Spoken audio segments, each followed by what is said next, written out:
Nice to meet you all. From today, I'll be working here. My name is George, and I'm looking forward to collaborating with all of you.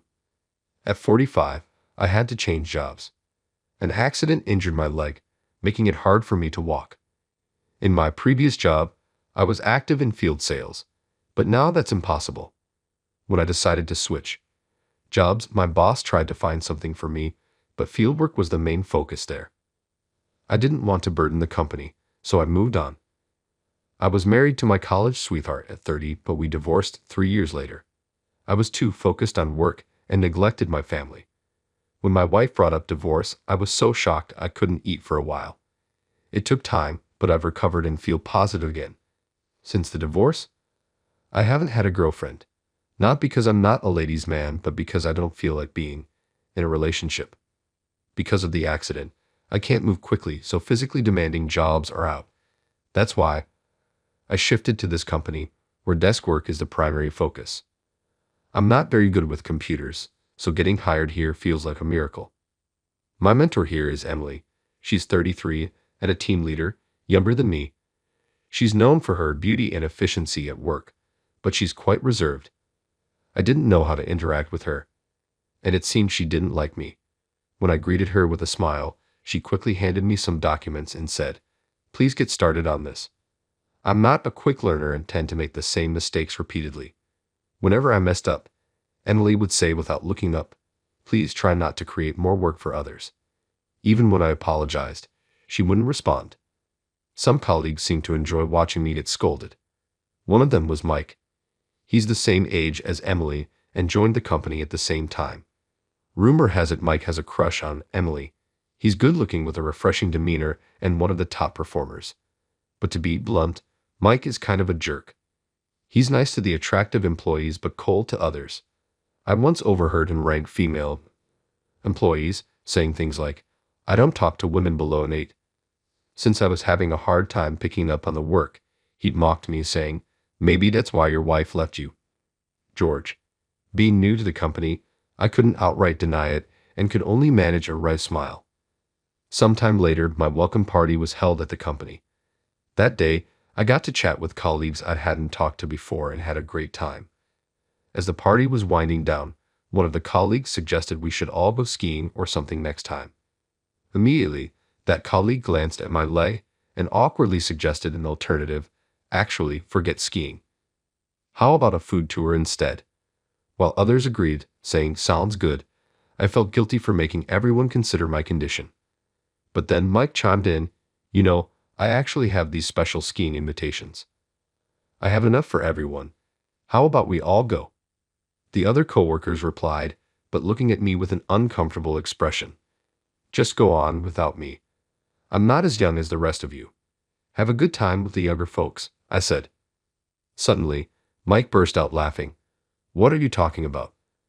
I never intended to invite you, George, in the first place. You just slow us down." It was clear Mike was heavily drunk, acting much worse than usual. Another coworker defended me, saying, "That's a bit too much, don't you think?" But Mike didn't care. Getting even more drunk, he mocked, "Being single at 45. Things must be tough for you." Then, placing his hand on Emily's shoulder, he said, "Poor Emily, maybe I should be the one training you." As I was pondering how to respond, Emily, who was nearby, rebuked, "Stop making baseless comments. I'm George's mentor here. And Mike, you've had too much. Maybe cool down in the restroom or something." Seeing Emily's calm demeanor, the room went silent. Mike was probably at a loss for words. On our way home, I thanked Emily. "Thank you for earlier." "No problem," she simply replied and said nothing more. During those days, I'd heard a rumor. Apparently, Emily had turned down Mike's advances. In fact, Mike had previously spoken well of Emily, but suddenly he began bad-mouthing her behind her back. She thinks she's all that just because she's pretty. I've heard she's leading multiple guys on. Women like her get too engrossed in their work and miss their chance to settle down. And so on. With Mike continuously putting down Emily, other coworkers would remark, "Man, he's such a small-minded guy." But Mike was oblivious to it all. A while later, Emily was handed a major business deal. She worked overtime daily, meticulously preparing the documents. I could see the fatigue in her eyes, and I'm sure she continued working even at home. Then, the night before the deal, as I was working late, I noticed Mike acting suspiciously near Emily's desk. What's he up to? When I approached him, he snapped, "What do you want?" Curious, I inquired about his actions, to which he replied with a smirk, "None of your business," and walked away. I had a bad feeling about this, and my suspicions were confirmed. Emily failed the business deal. Instead of the required documents, she ended up distributing unrelated papers to the client. Upon returning to the office, Emily was severely reprimanded by the boss. "What were you thinking?" "I'm truly sorry, but I had checked the contents of the envelope the day before, and everything was in order. The cover was the same, but the inside documents were switched," Emily replied. I was shocked. I thought maybe someone mistakenly placed it on my desk. Who would do such a thing? Who would create a document just to switch the inside? Think of a better excuse. Emily was visibly shaken and red-faced. It seemed that during the business meeting, the client said it was unacceptable and was very upset. Could it be? Recalling Mike's actions the previous night, it hit me. He did something to her documents. He set Emily up. I'm sure of it. When I glanced over at Mike, he was enjoying watching Emily being scolded with a smirk. I knew it. I was sure. During the lunch break, I approached Mike. "Can we talk for a sec?" "What do you want, old man?" I straight up asked him. "Did you switch Emily's documents?" Without hiding anything, he replied, "Yeah, so. I kind of want to give that woman a taste of her own medicine." "What are you thinking? Sabotaging her work just because you got rejected is messed up, right? Emily worked so hard for that day. Tell your boss the truth now. Shut up. Stay out of this, old man." With that, he bumped into me on purpose and walked away. That guy. I knew it. Realizing Mike was the culprit, I couldn't stay silent. I immediately told the truth to my boss, but the boss didn't even consider it. It was hard to believe that Mike, who was competent and had been with the company for many years, would set up a colleague. I wish I had recorded what Mike said that day. Emily looked so down. She had worked so hard every day, and it was unforgivable for her to be treated so terribly. I wanted to protect her by revealing the truth somehow. I was getting frustrated as I couldn't figure out how. One day, I overheard a colleague saying, "Emily might be transferred to the regional branch." I heard the directors talking about it earlier. It seemed Emily also heard about this. She murmured in a low voice, "It's over for me. Maybe I should just accept the transfer quietly." Made the representative of AB Trading Company so angry it can't be helped. I was surprised to hear that. "You just mentioned AB Trading Company." "Yes, you know it right. It's a big company." "Emily, don't give up yet. We can definitely do something about this." Will you trust me with this?" "Huh." Emily made a shocked expression at those words. Soon after, I made a call to a person. "Hello, long time no see. It's George. Sorry for calling suddenly. Co. Johnson, the company that Emily failed in the big deal with, was my former employer." I was surprised to hear the company name from her. I never mentioned my previous job, and I hadn't told anyone the company's name. I was so close to the CEO of my previous company, Mr. Johnson, that we occasionally went out for drinks. Co. Johnson is a young company CEO who is 3 years younger than me, and he is quite strict about his work. But he's a person who appreciates the hard work of his subordinates, and I respect him a lot. "Even if you don't get results, the process of your efforts is important," he always said. I didn't have any talent, but my only strength was my effort, and fortunately, Co. Johnson always appreciated me. In fact, there is a connection between me and the CEO. He has a young son, and I once saved him from a traffic accident. On my way to work one day, I saw a boy trying to cross the road in front of me, and a truck was coming towards him. However, the boy did not notice this and continued walking. "Watch out." With that shout, I pushed the boy out of danger. The boy was safe, but I ended up with a lingering injury in my leg. The boy I saved turned out to be the son of Coach Johnson. That day, Mr. Johnson had left his work phone at home, and since his son had the day off from school, he was on his way to deliver it to the office when the incident happened. I don't regret saving his son. I decided to leave the company partly because I couldn't do field sales anymore, but also because I felt my presence would make Mr. Johnson feel guilty and cause him pain. So I chose to distance myself from that company. Before I quit, Mr. Johnson told me, "If there's anything I can do for you, just let me know. I'll do whatever I can to help." I remembered him saying that. After hanging up with Mr. Johnson, I shared the news with my colleague, Emily. "The CEO himself is coming to talk to us." "Thank you." I had no idea the client was where you used to work, George. She was equally surprised. A few days later, Co. Johnson visited our office. Seeing me, he offered a smile, and I was also included in the meeting. "I'm really sorry for all the trouble," Emily apologized. In response to Emily's apologies, Co. Johnson calmly said, "Don't forget to check everything in advance. This is good manners as a member of society." "Yes, you're absolutely right. I'm deeply sorry," Emily continued to apologize. Mr. Johnson's expression softened. "I've heard about you from George. You prepared quite extensively for this project's negotiations. I'm eager to see the ideas you've come up with." "Yes, of course." After that, Emily presented the materials and started explaining to Mr. Johnson. And guess what? The deal was a success. Great project. It must have taken a lot of effort to research and compile this. We definitely like to collaborate with your company on this. Thank you so much. Emily was on the brink of tears with joy. Beforehand, our boss had told Co. Johnson about a colleague's harassment regarding this matter. Mr. Johnson had failed to investigate and just took his employee's word for it.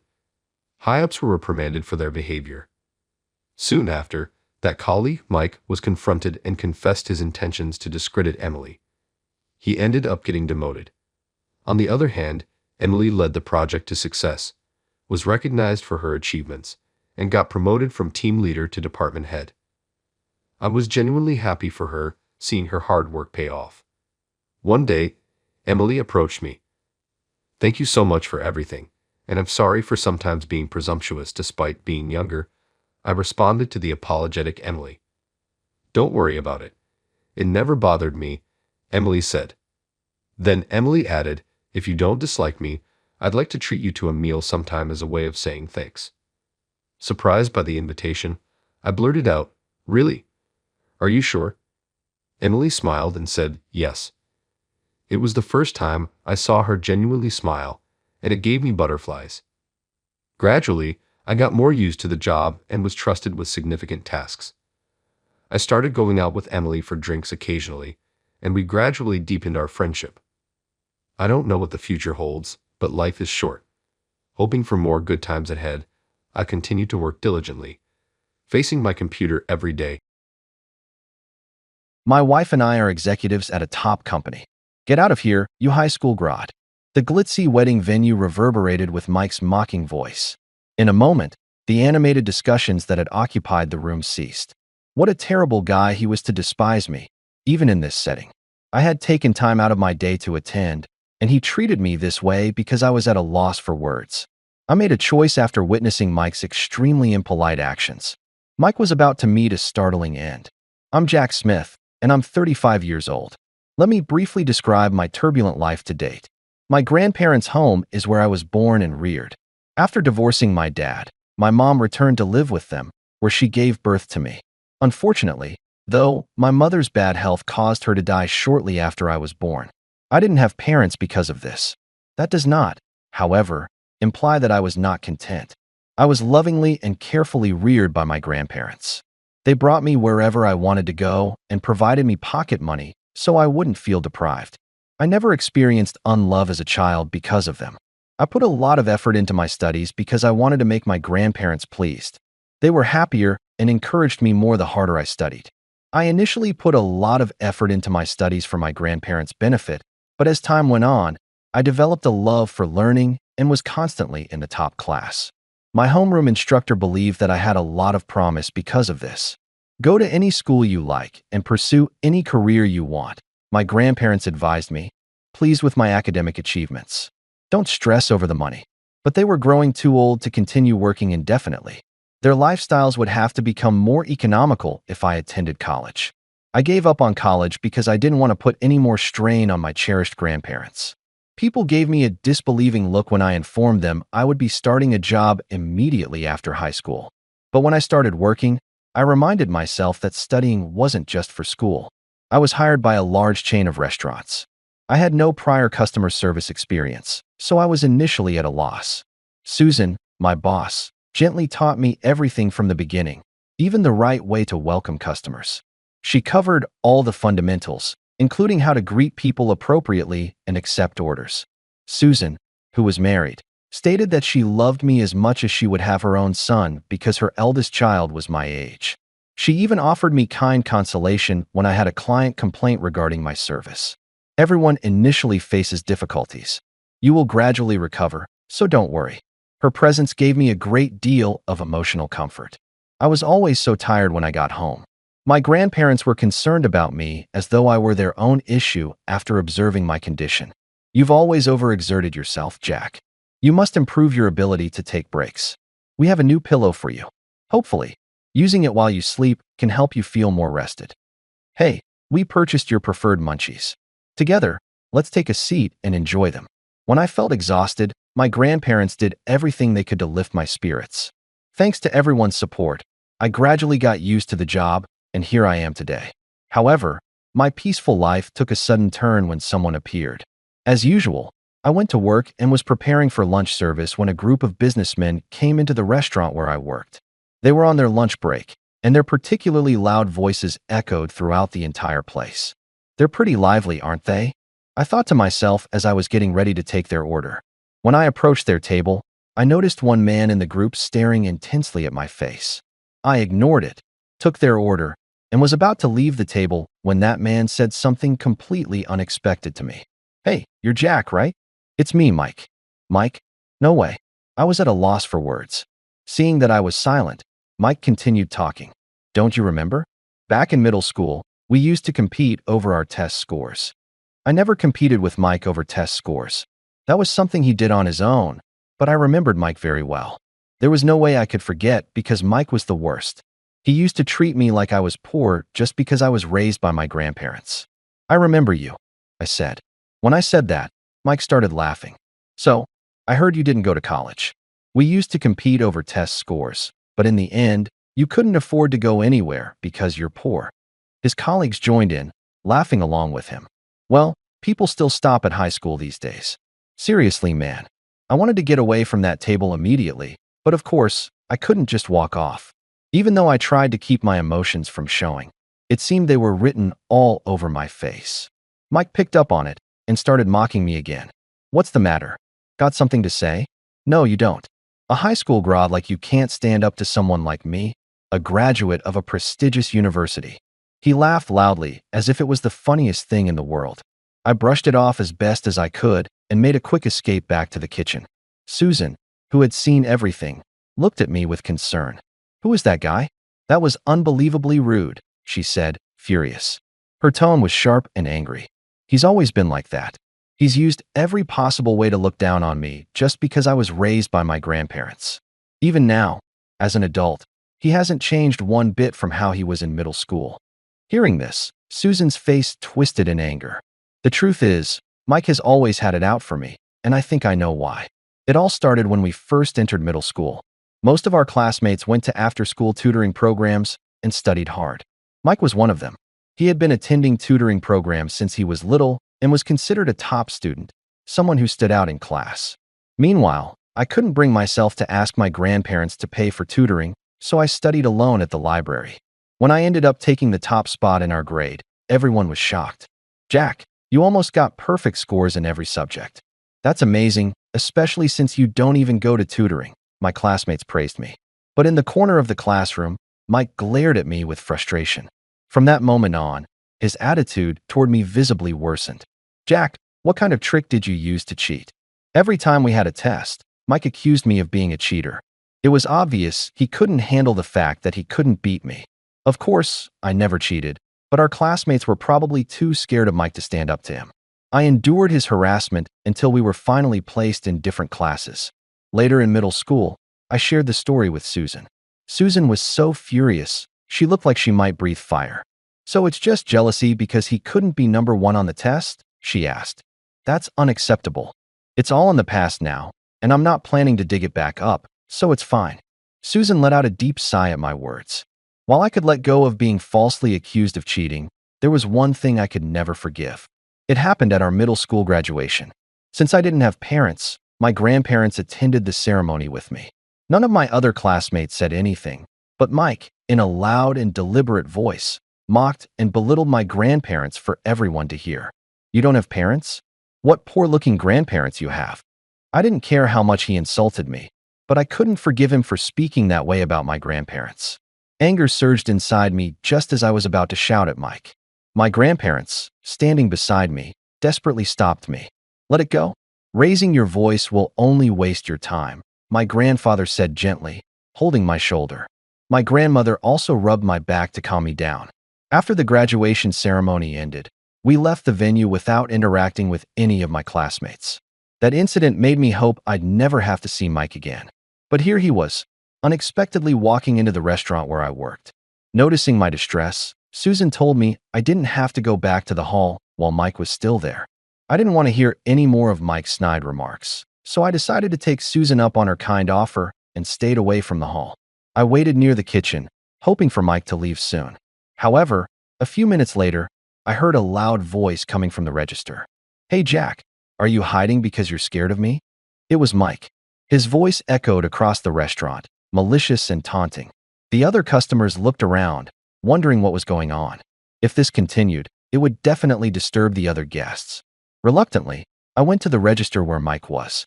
I'm not hiding, but could you please keep your voice down in the restaurant? I said, then started ringing up Mike's order. However, he didn't seem to like what I said and began getting angry. Whether I'm quiet or not isn't up to you. I'm spending money in this lousy restaurant, so don't you dare tell me what to do. I was stunned by his arrogance.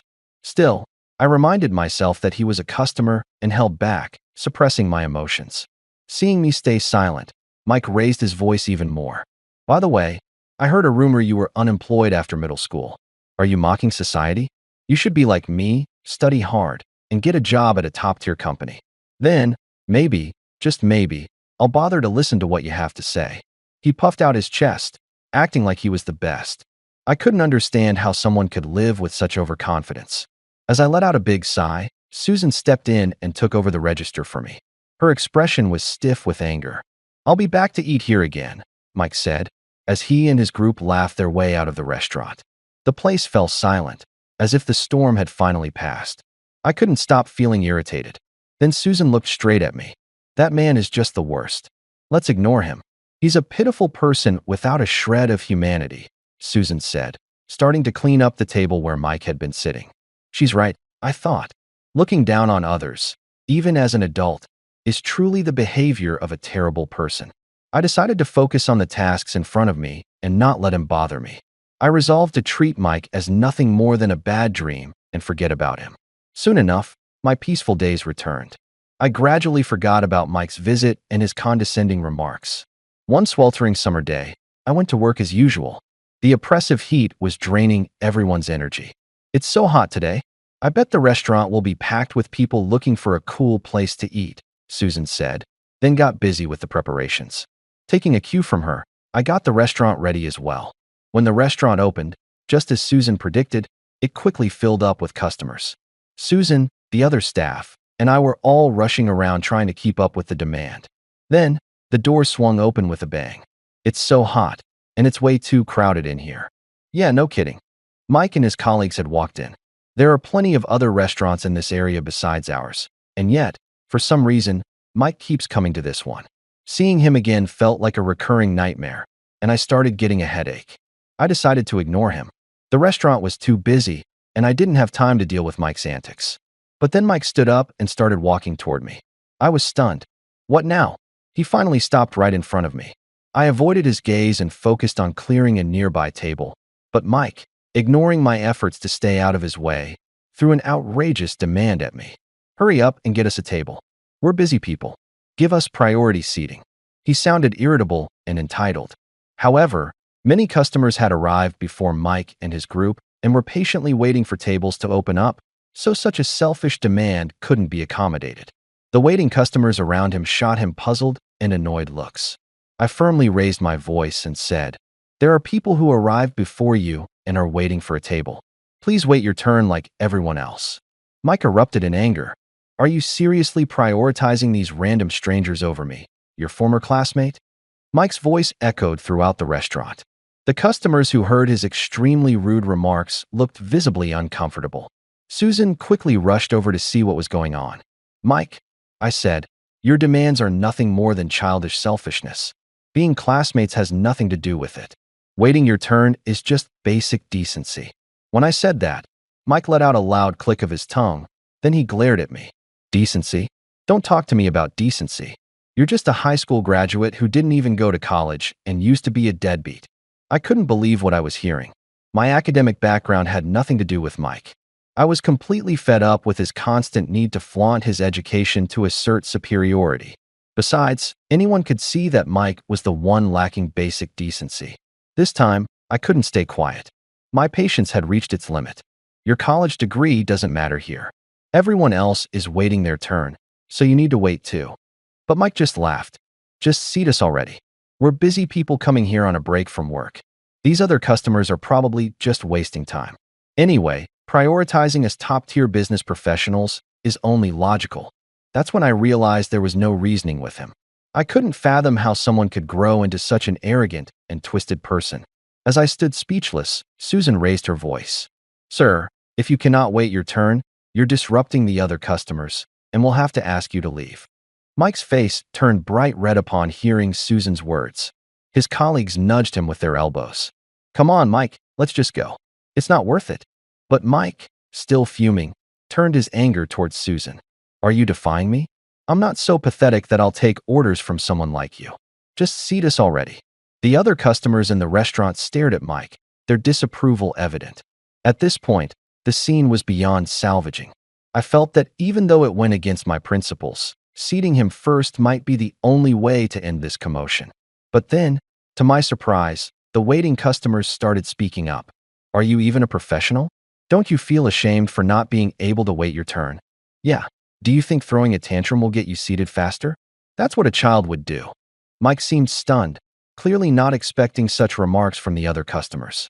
Taking advantage of the silence, Susan and I escorted Mike and his colleagues out of the restaurant. When Susan and I apologized to the customers for the commotion, they smiled and said, "It must be tough dealing with someone like that." We managed to resolve the situation peacefully, but I hoped it would never happen again. If Mike comes back, I'll refuse to let him in.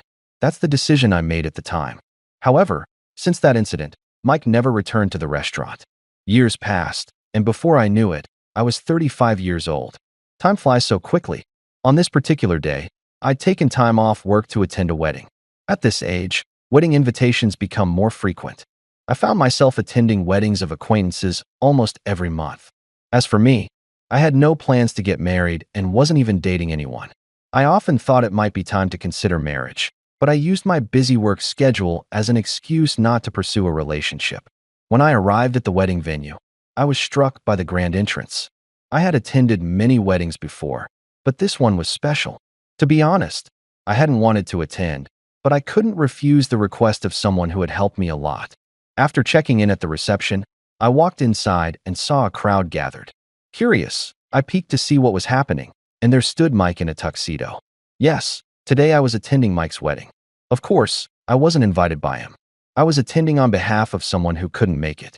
Knowing in advance that it was Mike's wedding, I hadn't been enthusiastic about coming, but I still showed up.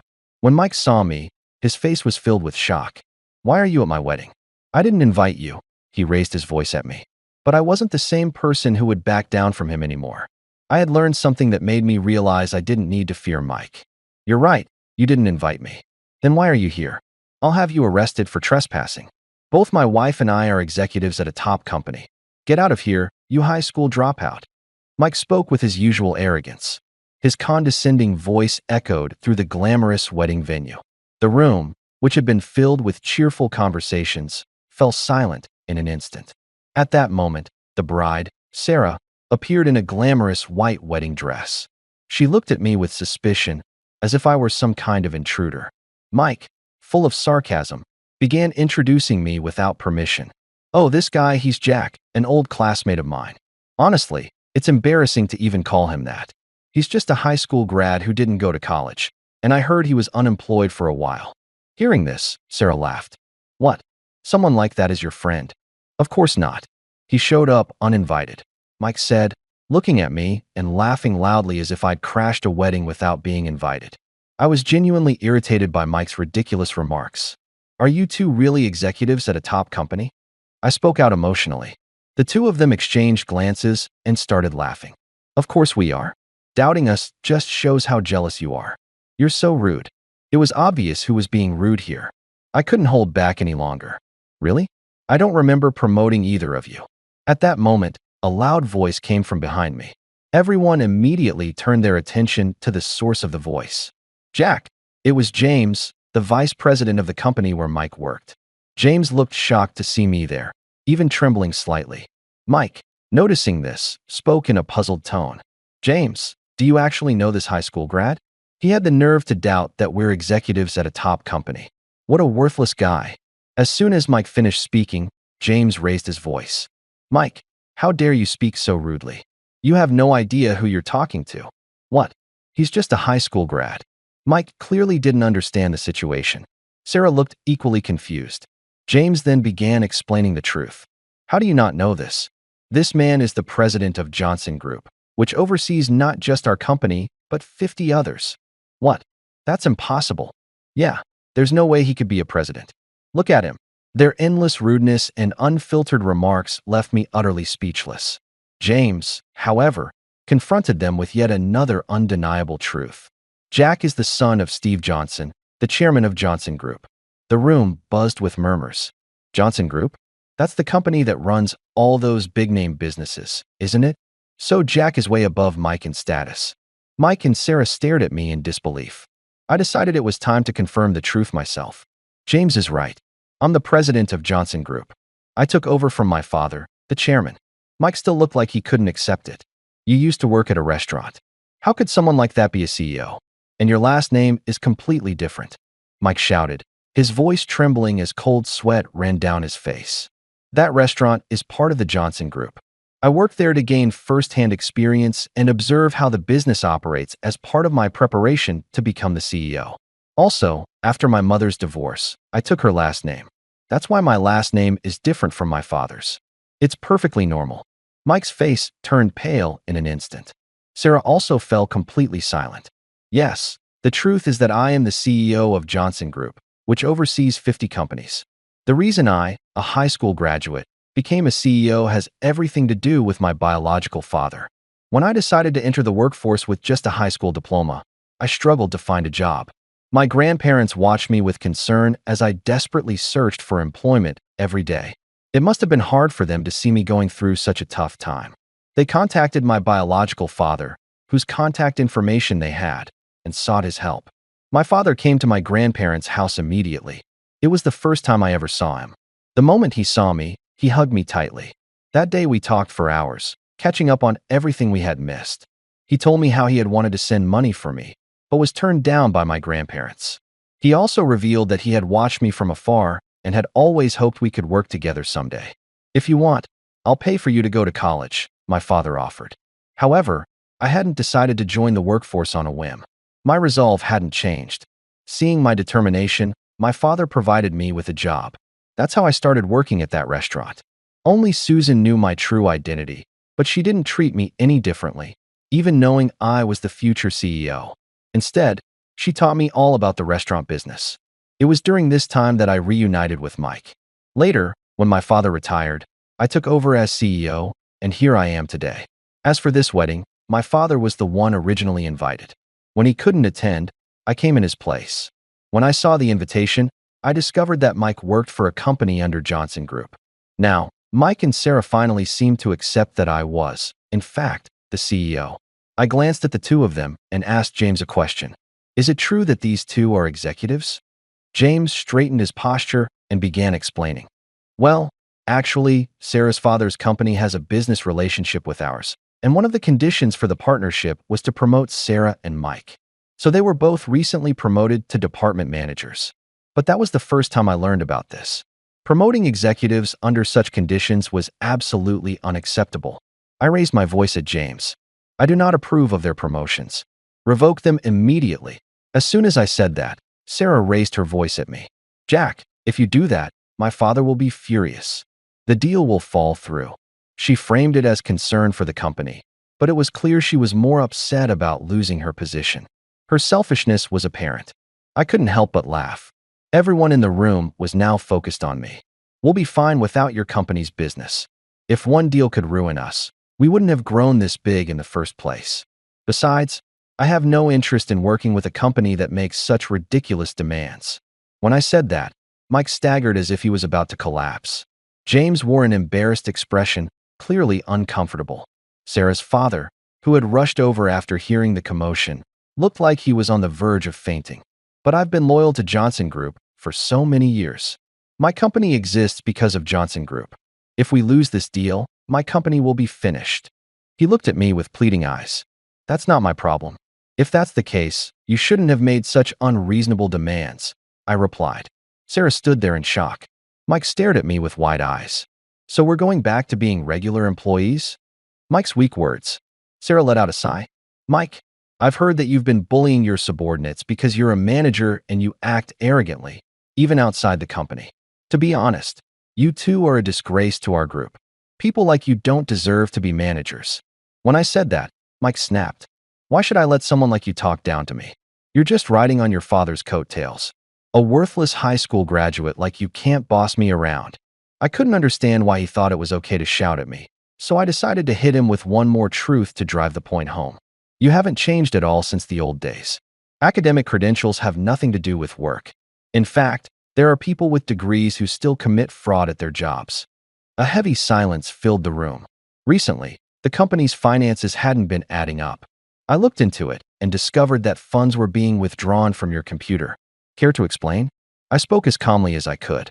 Mike began trembling violently, clearly shaken. James widened his eyes in shock. Mike, is this true? Mike struggled to suppress his shaking voice and answered softly. Well, I borrowed a little to cover the wedding costs, but I was going to pay it back right away. I swear. Pay it back? You can't just take company money like it's yours. That's a crime. What were you thinking? James scolded him harshly. Mike shook. I'm so sorry, Jack. You'll forgive me, right? We're friends, aren't we? Friends. Mike and I? Not a chance. I couldn't help but laugh. The idea of Mike and I being friends was as impossible as the sky falling. True friends never look down on one another. Did you ever treat me with respect, Mike? Mike looked down, silent. He must have realized he had no defense left. We were never friends from the moment we met, and even if we were, what you've done is unforgivable. If you had sincerely apologized, I might have considered letting you stay as a regular employee. But that doesn't seem likely. As of today, you're fired. Fired. And my words were like a hammer. Mike collapsed to his knees on the spot. The once glamorous wedding venue was now shrouded in an uneasy atmosphere. Breaking the tense silence, Sarah suddenly shouted something no one had expected. I'm not marrying an unemployed man. This is all your fault. I'm calling off the wedding. Sarah let out a thunderous shout, leaving the guests in the venue visibly stunned. I did all of this for you. Don't say that. Mike looked utterly confused. But Sarah raised her voice even more. For me? Are you blaming me for everything? This is all because you couldn't treat Jack with kindness. Stop blaming others for your mistakes. The guests watched the scene unfold, holding their breath. In a fury, Sarah stormed out of the venue. Mike desperately tried to chase after her, but Sarah's pace was too quick, and he couldn't catch up. He collapsed to his knees at the entrance and began crying pathetically. The wedding was called off, and Mike and Sarah's marriage plans were canceled. Afterward, I fired Mike for his misuse of company funds. Mike kept making excuses until the very end, desperately trying to stay with the company, but I didn't pay him any attention. I knew if he returned, he would inevitably repeat the same behavior. Moreover, someone who evaluates people solely based on their academic background has no place in my company. On the other hand, Sarah couldn't bear being pointed at in the company as the woman who almost married someone who had been fired. She abruptly resigned, and now no one knows where she is or what she's doing. As for me, I continue to work hard as the CEO. Academic credentials don't determine a person's work worth. If you encounter someone who uses their education as a reason to boast, let them know they're mistaken. My tumultuous life has taken a turn for the better, and I'm moving forward one step at a time. I plan to keep walking steadily along this path, making progress each day.